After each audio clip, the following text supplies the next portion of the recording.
मेरे प्रिय दर्शकों नमस्कार। प्रिय दर्शकों, ऋषि ज्योतिष में मैं आपका दिल से स्वागत करता हूं और आपको बहुत धन्यवाद देता हूं कि आप मेरे वीडियो बड़ी उत्सुकता से देख रहे हैं। आशा करता हूं आगे भी देखते रहेंगे।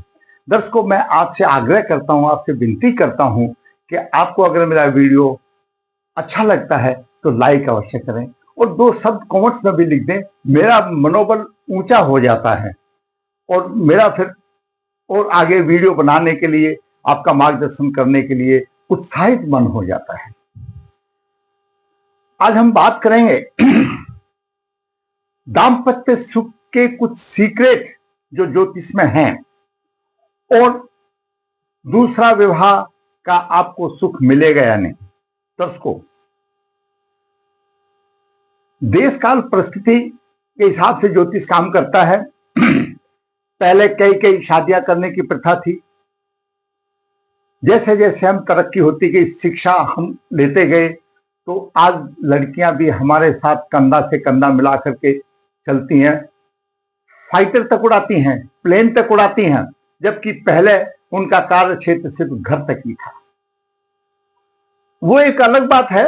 अगर हम हिस्ट्री उठा कर देखें तो रानी झांसी की बाई, पद्मावती, वो एक अलग चीज है। कोई कोई होती थी रानियां, लेकिन आमतौर पर आज जो हमारी बेटियां हैं वो कंधे से कंधा मिला करके चलती हैं, तो उनको भी ये समझ आ गई है, पहले की तरह नहीं है, बहुत फर्क हो गया है, जैसा आप देखते हैं। और कुंडली में जो भी कुंडली है वो आपका प्रारब्ध है, पूर्व जन्म के कर्मों का फल है। जैसा आप करके आए वैसा ही इस जीवन में आपने भोगना है। उपाय है, हम भी बताते हैं, शास्त्रों में भी उपाय है। लेकिन दर्शकों, ये बात भी याद रखो, जिस तरह मजिस्ट्रेट सजा दे देता है, मान लिया मृत्यु दंड दे देता है, और राष्ट्रपति जी के अधिकार में मृत्यु दंड को टालना उसकी जुडिशरी में आ जाता है, वो माफ भी कर सकता है, लेकिन कहीं तक उसके भी हाथ बंधे हैं कि आपका कैसा अपराध है। ऐसा नहीं है कि सभी को कर देगा। तो जो आप कर्म करके आए हैं वो सब लिखा है, लेकिन मनुष्य योनि में हम कुछ नहीं कर सकते। हम उसको निवारण के लिए जो शास्त्रों, पूजा, जप आदि है वो करने का विधान है और हम करते भी हैं। हम भी कराते हैं ज्योतिष, यहां पर ऋषि ज्योतिष में नर्मदा जी के तट के ऊपर नरदहर। लेकिन ये कोई जरूरी नहीं है सबको ही फल मिल जाता है। हो सकता है जो आप पूजा कर रहे हैं उसमें आपकी श्रद्धा ना हो, या आपका पूर्व जन्म का कर्म ऐसा हो ना कटे, ये भी है। लेकिन हम कुछ नहीं कह सकते, ऐसा है। हम जिस तरह से चलेंगे वो हमारा प्रारब्ध, हमारा पूर्व, हमारा कर्म वो चलाएगा हमको। तो पूजाओं से फायदा भी होता है और पूजा से ऐसा भी नहीं है मैं गारंटी बताऊं होता है, नहीं, आपकी श्रद्धा के ऊपर है। क्योंकि भगवान श्रद्धा के बस में होते आए हुए हैं, भगत के बस में आए हुए हैं। आप में जितनी श्रद्धा है, पंडित या ज्योतिष आचार्य सिर्फ आपका मार्गदर्शन कर सकता है, करना तो आपको है। तो आज हम विचार करेंगे कि दाम्पत्य सुख में परेशानियां आती हैं और 2 विवाह के बाद भी सुख नहीं मिलता। यहां पर 3 कुंडलियां हैं, 1 2 3 कुंडलियां हैं, उनके तीनों के नवास भी हैं। और दर्शकों, जो मैं बता रहा हूं, मैंने तो किसी YouTube पर देखा नहीं कि किसी चैनल ने ऐसा बताया हो। लगन कुंडली, नवास और D30 परेशानियां। D30 हमारे छठे भाव को रिप्रेजेंटेट करता है, और छठा भाव, ये छठा भाव, ये छठा भाव, ये छठा भाव जीवन साथी से द्वादश है। जीवन साथी का सेवा सुख का भाव है। जैसे ये कुंडली आपकी है मान लिया, तो द्वादश भाव हम बताते हैं सेवा सुख का भाव है, और छठा भाव जीवन साथी के सप्तम भाव से द्वादश होने से उसका सेवा सुख का भाव है, वो D30 बताता है। तो मैं आज तीनों कुंडलियों में, लगन कुंडली, नवास और D30, जो कि परेशानियों से भरा रहता है, उसके भी जो तीनों का मेल है दाम्पत्य जीवन में, तो किस तरह से मैं आपको बताऊंगा कि आप ध्यान से सुनना। बहुत ही ज्ञान की बात है। मेरे पास कितने में कमेंट्स में आते हैं कि गुरुजी मेरा झगड़ा हो रहा है, मेरा तलाक होगा। दर्शकों, उन चीजों का एक क्षण में जवाब कोई ज्योतिष आचार्य नहीं दे सकता, कोई पंडित जी नहीं दे सकता। इस तरह से अध्ययन करना पड़ता है, तब जाकर के दिया जाता है। सही जवाब तो वही है, वर्ग कुंडली के आधार पर दो भाई, लगन कुंडली का दो, नवास दो, और फिर दाम्पत्य सुख के संबंधी D30 का भी दो, त्रिस्मास जिसको बोला गया है। अब इतना चैनल पर आप समझते हैं, कोई भी जो चैनल चला रहा है या कोई भी पंडित जी आचार्य वो नहीं दे सकता, उसके लिए अध्ययन करना पड़ता है। तो बात करते हैं हम आगे, क्या सीक्रेट है जो आपका पहली शादी भी टूट गई और दूसरी में भी नहीं, और एक तो ऐसा जो 3 शादी के बाद भी सुख नहीं मिला, तो क्या सीक्रेट है वो, उन सीक्रेटों पर विचार करेंगे। कुछ नहीं है, बिल्कुल थोड़ा सा है, आप आसानी से समझ जाएंगे। दर्शकों, दाम्पत्य सुख, सीक्रेट योग एवं दूसरा विवाह का सुख होगा या नहीं, तीसरा भी हो जाता है, मैंने दूसरे तक ही दिया है। पहली कुंडली है, जातक का जन्म 5 सितंबर 68, शुक्ल पक्ष 14, धनिष्ठा चर्चा गुरुवार का हुआ, लगन वृश्चिक, लगन 18 डिग्री है, मंगल नीच का है, सप्तम भाव का स्वामी नीच का है, सूर्य और गुरु रेस्पेक्टिव डिग्री लेकर के है, और पंचम भाव में शुक्र और बुध है, बुध उच्च राशि में, शुक्र नीचे, तो शुक्र का नीचे तो खत्म हो गया, केतु साथ में है, बुध के साथ में अच्छा है। सप्तम भाव जो जीवन साथी का भाव है, पहली शादी का भाव समझो, दूसरी शादी का समझो, 6 शादी का समझो, आपको सुख सप्तम भाव से ही मिलेगा। वो अलग बात है कि हमारे ज्योतिष आचार्य कभी 9 से बताते हैं और द्वादश से बताते हैं कि सोतन आएगी, वो आएगी, वो अलग छोड़ दो। आपको जीवन साथी का सुख मिलेगा तो सप्तम भाव से मिलेगा, सीधी सी बात है। चंद्रमा 5 डिग्री लेकर के, शनि नीच राशि का, राहु 17 डिग्री 25 मिनट। तो पहली शादी जो आपकी है उसमें सबसे पहले तो आपने ये देखना है कि लगन का स्वामी लग्नेश जो बंदा है उसका दिमाग कैसा, उसके विचार कैसे हैं। वृश्चिक लगन का है, वृश्चिक लगन का सुख यहां बुध के साथ है, बुध विद्यमान है, पंचम भाव में है, जातक बुद्धिमान है, सोचता है, समझता है और चाहता है कि मेरा घर बसे। बुद्धिमत्ता वही आ गई, ये घर बसे, चाहता है। और केतु भी उच्च दृष्टि दे रहा, अच्छी तरह से बुद्धिमान है, चाहता है मेरा घर बसे, उसके विचार अच्छे हैं। परंतु इसकी पत्नी का भाव सप्तम भाव का स्वामी मंगल नीच राशि में हो गया और राहु से पीड़ित हो गया। पत्नी का आचरण ठीक नहीं था, पत्नी की बातचीत ठीक नहीं थी, तलाक होना पड़ा। और तलाक हुआ भी, समझो एक पुत्र संतान भी थी, उसको भी साथ लेकर के गई और आज वो लड़का 25-30 साल का है, गई दूसरी घर बसा लिया। तो कहने का मतलब पहला विवाह सप्तम भाव, सप्तमेश और उसके ऊपर प्रभाव, तो राहु की 9 दृष्टि सप्तम भाव पर है और सप्तमेश पर भी राहु पर है और स्वयं मंगल नीच है। तो इसमें जातक सोचने वाला था किसी तरह से रुक जाए, लेकिन जीवन साथी का आचरण ठीक नहीं था, तलाक हो गया। अब इसके दूसरे विवाह के सोचते हैं, नवास से आगे लेते हैं। नवास से आगे क्या कंडीशन है, नवास में दर्शकों, नवास का लग्नेश शादी के संबंध देता है, तो पीड़ित है, राहु केतु से पीड़ित आ गया लग्नेश। उसके साथ साथ आपने देखना है कि लगन कुंडली का लग्नेश, लगन कुंडली का लग्नेश और नवास का लग्नेश की क्या स्थिति है।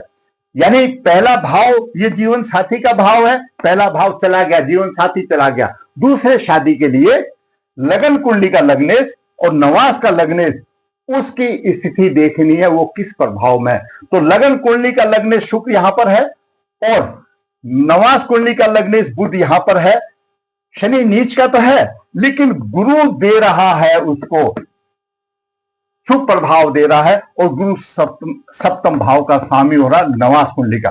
यानी गुरु की शुभ प्रभाव दृष्टि है किसके ऊपर है, लगन कुंडली का लग्नेश के ऊपर और नवास कुंडली का लग्नेश के ऊपर। यानी लगन कुंडली का लग्नेश शुक्र हुआ, यहां पर हुआ, और लगन कुंडली का बुध यहां पर हुआ और गुरु की दृष्टि आ गई। उसके बाद आपने देखना है सप्तमेश, यानी मंगल की नवास में क्या स्थिति है, मंगल की नवास में क्या स्थिति है। सप्तमेश मंगल, गुरु की पंचम 9वीं दृष्टि मंगल पर है, यहां पर भी पॉजिटिव बात आ गई। यानी दोनों लग्नेश ठीक हैं और मंगल भी ठीक है। उसके बाद आपने देखना है शुक्र। शुक्र नवास कुंडली में कैसा है, तो शुक्र तो ऑलरेडी लग्नेश भी हो गया, शुक्र भी होगा, तो मतलब यहां पर शुभ प्रभाव है। दूसरे विवाह में उसका अच्छा घर बसा और आज उसके दो पुत्र, दो संतान भी है, एक लड़की है लड़का है, और दोनों 20-22 साल के भी हैं। तो यहां पर गुरु ने शुभ प्रभाव दे दिया, सप्तमेश के ऊपर मंगल के ऊपर भी दे दिया, और नवास का लग्नेश और लगन कुंडली का लग्नेश को भी दे दिया। उसके बाद देखते हैं D30 क्या कहता है। D30 का क्या है, सिर्फ लगन को देखो, और D30 के छठे, 8वें, 12वें भाव का में जो राशि है वो लगन तो नहीं है, तो छठे में, 8वें में, 12वें में 5, 7, 11 राशि है, लगन में नहीं है। अच्छी बात है। फिर दूसरा D30 का लगन की क्या स्थिति है। D30 के लगन में भी बुध है, नीच का है, राहु केतु है, लेकिन शुक्र यहां पर दे रहा है जो उच्च को देख रहा है, तो यहां पर भी काम चल गया, अच्छा हो गया, चल गया यहां की वजह से। तो इस जातक का द्वितीय शादी में घर बस गया।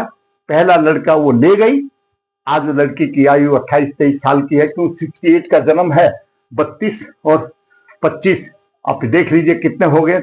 और उसके कुछ दिन के बाद शादी होगी, तो 2 होनहार बच्चे भी हैं और एक बच्ची विदेश में भी है। ठीक है, तो इसका दूसरी शादी का सफल हो गया, तीनों पॉइंट इसके क्लियर हो गए और ये शादी सफल हो गई। अभी दूसरी बात करते हैं।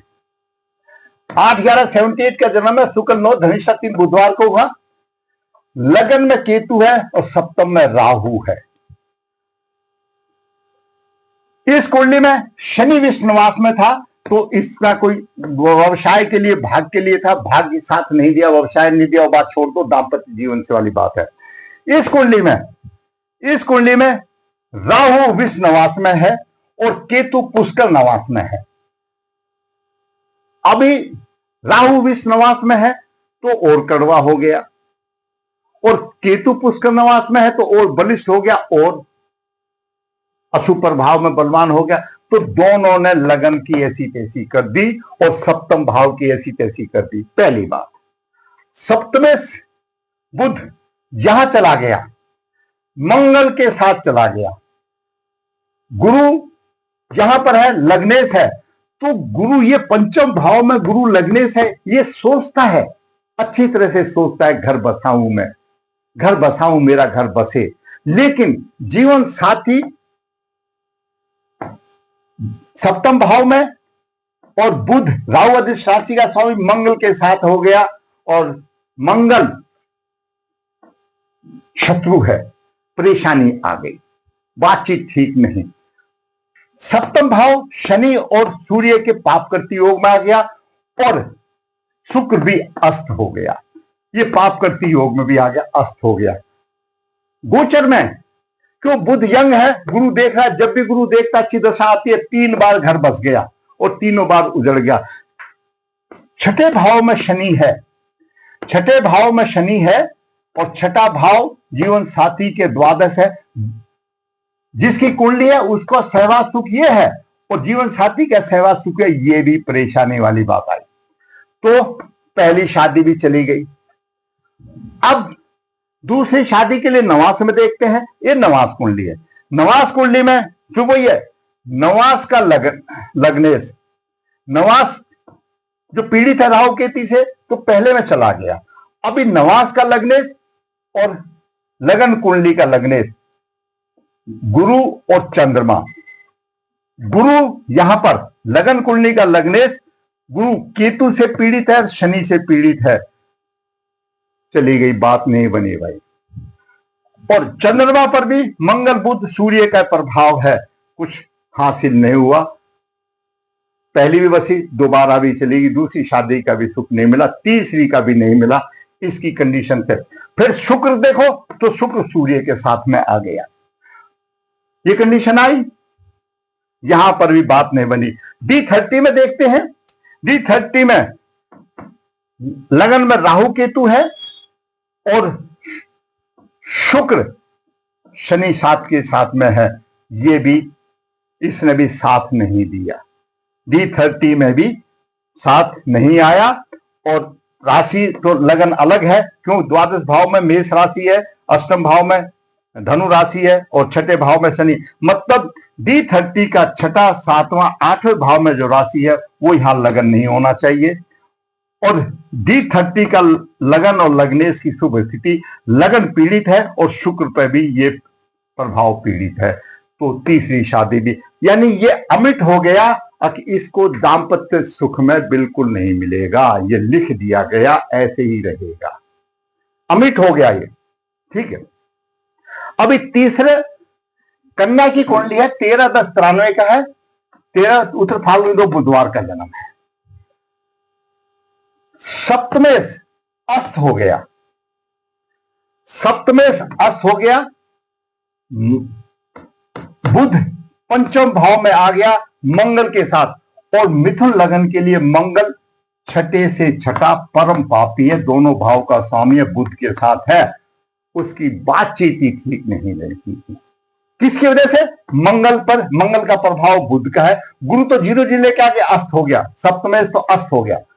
अब बुध लग्नेश है और मंगल के प्रभाव में, मंगल छठे भाव का स्वामी है, एकादश भाव का स्वामी है, उसकी बातचीत ही ठीक नहीं, मधुरता नहीं। काफी होने के बाद इसके पति ने इंतजार भी किया, फिर तलाक हो गया, क्योंकि सप्तम भाव का है।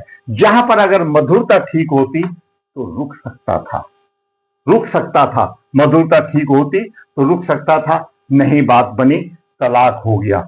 दूसरी जगह गए, दूसरी का भी सुख नहीं मिला। आगे नवास में देखते दूसरे का, फिर वही नवास कुंडली का लग्नेश और ये बुध और शुक्र, यानी लगन कुंडली का लग्नेश और नवास का लग्नेश, बुध और शुक्र, बुध केतु के साथ है और शुक्र सूर्य पर है और शुक्र पर राहु का प्रभाव है।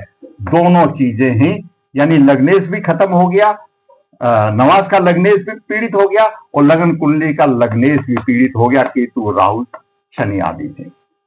नहीं रुका, बैठी हुई है घर। अब D30 देखते हैं, तो D30 में लग्नेश इसका शुक्र हुआ और शुक्र यहां अष्टम भाव में चंद्रमा के साथ आ गया और गुरु और शनि की युति आ गई। गुरु और शनि की युति वैराग्य दिलाती है, दूर भगाती है। तो ऐसे बच्चे में ये विचार आ जाते हैं कि छोड़ो, अब 2 बार तो हो गया, कैसे होगा, कन्या घर बैठी हुई है। ये स्थिति D30 आपका छठा भाव है, यहां पर छठे भाव में राहु है, इसके पति को, यानी इसको पति से सहवास सुख नहीं मिला और पति को भी पत्नी से सहवास सुख नहीं मिला, दोनों पीड़ित हो गए, तलाक हो गया। क्यों? गुरु अस्त था। इस जातिका ने उपाय भी किया, लेकिन उपाय का फल उसको मिलता है जिनकी श्रद्धा होती है। इस जातिका को हमेशा सूर्य को अर्घ देना चाहिए था, ताकि सूर्य गुरु को अर्घ दे दे। कौन उठेगा, कौन देगा? तो भगवान उससे कराता है जिसको कि उसने सुख फल देना है। प्रारब्ध उसका पीछे पीछे चलता है और उसके मूड को उस तरह बोल देता है, ज्योतिष आचार्य पंडित जी कितना भी बताए वो नहीं करेगा, उसके श्रद्धा नहीं रहेगी। ये स्थिति ऐसी आ गई। एक और चीज जो मैं बाद में बता दूं, तीनों बताऊंगा, कि नवास कुंडली में जिसका, ये तो हो ही गया, इसके बाद भी नवास कुंडली में लगन में, चतुर्थ भाव में, सप्तम भाव में और अष्टम भाव में अगर भारी पाप प्रभाव है 2 या उससे अधिक का, तो भी भाई उसका दूसरा तीसरा घर नहीं बचेगा। ये सारी चीजें हैं, मैंने सब बता दिया कि नवास कुंडली में कैसे देखना है, तोते की तरह समझा दिया। लगन कुंडली में तो एक ही है, सप्तम भाव और सप्तमेश। नवास कुंडली में लगन कुंडली का लग्नेश, नवास कुंडली का लग्नेश, सप्तम भाव का स्वामी और शुक्र, सारी चीजें हैं। तो इस तरह से आया। और इसमें नवास कुंडली में गुरु भी शनि राहु से पीड़ित आ गया, यहां अस्त था, यहां पीड़ित आ गया, तो कैसे घर बसेगा? 2 बार ससुराल गई, दोनों बार वापिस आ गई। उन माता पिता से पूछ के देखो, चाहे पुत्र हो या पुत्री हो, जब इस तरह की बात आ जाती है तो बड़ी समस्या आती है। उपाय तो ये है, लेकिन मैं फिर कहता हूं, शास्त्रों में उपाय है, लेकिन श्रद्धा और आशीर्वाद भगवान उसी को देते हैं जिसकी राह आसान करनी है। नहीं तो सब विमत कर देते हैं, उनसे दूसरी तरफ भाग देते हैं, श्रद्धा ही नहीं रहती। और जहां श्रद्धा है वहां भगवान है। ये प्रारब्ध अपना लिखा करके आए थे, ना किसी की गलती है ना हमारी गलती है। कोई भी ज्योतिषाचार्य अपनी तरफ से बताएगा। और ये सारी चीज मैंने आपको 3 कुंडलियां ऐसी दी, इसका दूसरा भाव, दूसरी शादी सक्सेस हुई, 2 बच्चे भी मिले। इनकी 3 शादी होने के बाद में वैसा का वैसा ठूट, जैसे पेड़ के ऊपर फूल पत्तियां नहीं है। और ये कन्या है, 2 शादी हो चुकी, घर हो चुके। उनके कारण मैंने सब आपको बता दिया। नवास कुंडली भी देखना पड़ेगा और D30 भी देखना पड़ेगा, लगन कुंडली भी देखना पड़ेगा। क्या इतना देखना कोई ज्योतिषाचार्य आपको यूट्यूब में जो आप लिखते हैं कमेंट्स में, क्या संभव है बता देना? कोई नहीं बताएगा इतने। उसको भी तो परिश्रम चाहिए, उसको भी तो परिश्रम चाहिए। असंभव वाली बात है। लाइव प्रोग्राम में भी आपको ये बता देगा पितृदोष निवारण कर दीजिए। जिस तरह से मैंने गहराई से बताया, 3 कुंडली के उदाहरण देके बताया, मैं नहीं समझता कि कोई बताए, और बताए तो बड़ी अच्छी बात है। अगर आपको मेरा ये वीडियो अच्छा लगा तो भाई मैं कहूंगा लाइक करें, शेयर करें, और जिसने चैनल सब्सक्राइब नहीं है सब्सक्राइब करें, ताकि आने वाली भी अपडेट आपको मिले और आपका मार्गदर्शन हो। धन्यवाद।